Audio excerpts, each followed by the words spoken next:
dan Bobby saling menatap beberapa saat. Posisi mereka cukup dekat. Bobby memegang pinggang Siti dan badannya menempel di dada Bobby.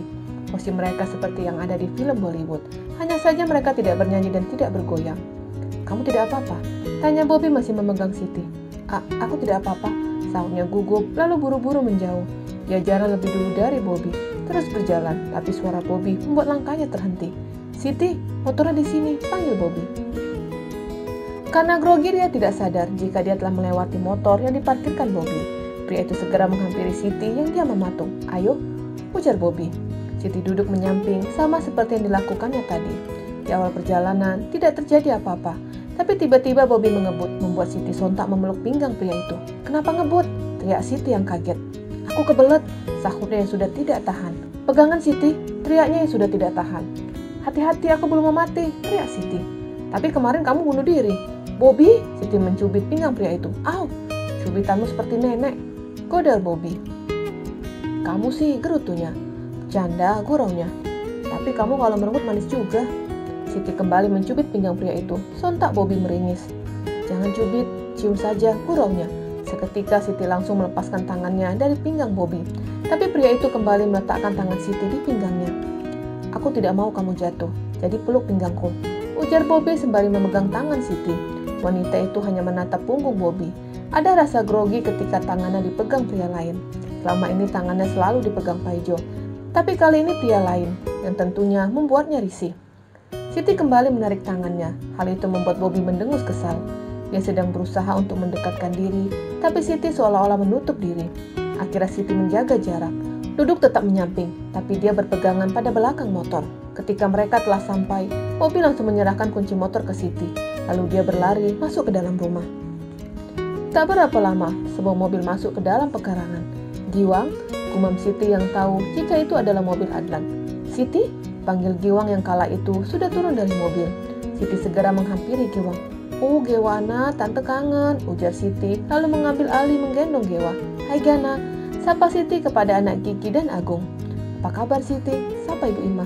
"Baik Bu, ayo masuk," ajaknya. Lalu di dalam mereka bertemu dengan Nenek Risma. "Adlan, apa kabar?" tanya Nenek Risma. "Baik Nek, kenalkan ini istriku," ujar Adlan memperkenalkan Giwang kepada wanita parubaya itu. Giwang dan Nenek Risma saling bersalaman dan juga bersalaman dengan Ibu Ima. Tidak berapa lama, Ibu Lulu datang menghampiri Giwang. "Giwang," wanita parubaya itu langsung memeluk Giwang. "Kamu semakin cantik saja," puji Ibu Lulu. "Ah Ibu," sahutnya, lalu mengenalkan Adlan ke Ibu Lulu. "Ibu ingin bicara denganmu." Ibu Lulu langsung membawa Giwang menjauh. Siti tahu jika ibunya pasti akan bertanya tentang permasalahannya. "Ada apa Bu?" Kamu tahu, Siti dan Paijo sudah bercerai." Giwang menganggukkan kepalanya. "Apa kamu juga tahu apa yang menyebabkan Paijo menggugat Siti?" Lagi-lagi Giwang menganggukkan kepalanya. "Apa kamu tahu kalau Bobby sebagai pelampiasan Siti, dia akan menceraikan Bobby agar bisa kembali dengan Paijo?" "Iya Bu, aku tahu semuanya." "Ibu tidak setuju dengan ide Siti. Pernikahan nanti tidak ada dasar cinta. Ibu kasihan dengan Bobby," gerutunya. "Bantu Ibu mengatakan ke Siti." "Aku sudah mengatakan kepadanya, tapi Siti terlihat acuh. Jadi bagaimana?" tanya Ibu Lulu khawatir jika anaknya menggugat Bobby. "Harapan kita hanya Bobby." "Apa maksudmu?" Ibu Lulu bingung. "Bobby harus membuat Siti jatuh cinta kepadanya." Wanita parubaya itu menganggukkan kepalanya. Dia berharap kejadian itu terjadi.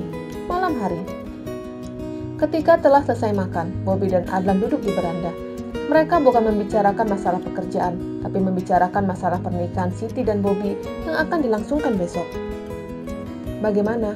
Apa kamu sudah hafal ijab kabul itu?" tanya Adlan. "Semuanya sudah ada di sini," saut Bobby sembari menunjuk kepalanya. Sementara itu, Giwang dan Siti mengobrol di dalam kamar. "Wang, apa kamu sudah tahu kalau Layu dan ibunya sudah pulang?"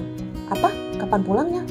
Siti menceritakan pertemuan mereka dengan Chef Robi, sampai pria itu mengatakan tentang kepulangan Yayu ke kampung. "Kasihan Yayu, dia ingin sekolah tapi tidak memiliki biaya. Aku menawarkan bantuan, tapi sepertinya dia takut dengan Budi Nani. Dan ketika dia ingin kerja, sudah dibawa balik," ujarnya sedih. Aku mau tanya." "Iya," saut Kiki. "Bukannya Bobby menyukai Yayu?" Pertanyaan dari Siti membuat Kiki diam. Dia memang tahu Bobby tertarik dengan Yayu. Tapi menurutnya untuk apa dibicarakan, toh Siti dan Bobby akan menikah besok. "Oh itu, sebenarnya Tidak ada apa-apa antara Yayu dan Bobby. Mereka hanya dekat seperti kamu dan Bobby, jelas Giwang. Siti menganggukkan kepalanya. Apa kamu cemburu? Apa? Sontak Siti kaget. Mana tahu kamu cemburu, goda gigi. Untuk apa aku cemburu? Aku hanya tanya saja. Iya juga. Walaupun Bobby menyukai Yayu, tapi dia menikah denganmu. Sengaja Giwang mengatakan kata itu agar dapat melihat reaksi Siti. Dan benar, Siti langsung diam. Giwang, aku sudah mengantuk, ujarnya. Giwang mengangguk dan keluar dari kamar Siti.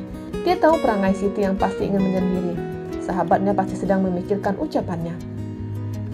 Apa benar Bobby menyukai Yayu? Gumamnya sembari duduk di pinggir tempat tidur. Apa yang harus aku lakukan? Gumamnya bingung. Dan terdengar suara pintu diketuk. Masuk, titahnya. Bobby masuk ke dalam kamar yang biasa ditempatinya. Tapi semenjak ada Siti, dia harus tidur di luar. Tapi tidak tahu dengan besok, apakah dia masih tidur di luar atau sudah dapat tidur dalam satu kamar dengan Siti. Aku mau ambil celana panjang, ujarnya sembari menunjuk lemari. Siti menganggukkan kepalanya, lalu melirik ke arah Bobby yang sedang mengambil celana panjang. Ketika pria itu mau pergi, Siti memanggilnya. Kamu bisa mengganti di kamar mandi. Biasanya Bobby hanya mengambil pakaiannya, lalu membawa pakaiannya ke kamar mandi yang ada di luar. Tapi sekarang, Siti menyuruhnya untuk mengganti pakaian di kamar mandi yang ada di kamar. Bobby segera mengganti pakaiannya. Lalu ketika dia ingin keluar, Siti kembali memanggilnya. Aku mau bicara. Bobby kembali mendekat dan duduk di pinggir tempat tidur samping Siti. Tentunya duduk dengan berjarak. Besok kita akan menikah. Bobby masih mendengarkan ucapan Siti. Aku harap setelah kita menikah, tidak ada namanya. Siti diam. Bobby tahu apa yang dimaksud. Bisa saja dia meminta haknya sebagai suami, tapi dia tahu pernikahan mereka bukan karena cinta. Tenang Siti, aku tidak akan melakukan itu kepadamu. Ucapan Bobby bukan membuat Siti tenang, tapi membuatnya gelisah. Kenapa? Apanya? Bobby bingung dan menoleh ke arah Siti. Itu apanya? Tanya Bobby lagi. Dia benar-benar bingung. Apa karena kamu menyukai Yayu? Kenapa Yayu dibawa-bawa? Bobby bergumam dalam hatinya. Bobby diam. Ya, dia menyukai Yayu, tapi entah kenapa bayangan wanita itu tiba-tiba tidak melintas di dalam benaknya. Apakah rasa yang dimilikinya kepada Yayu telah hilang, dia pun tidak tahu.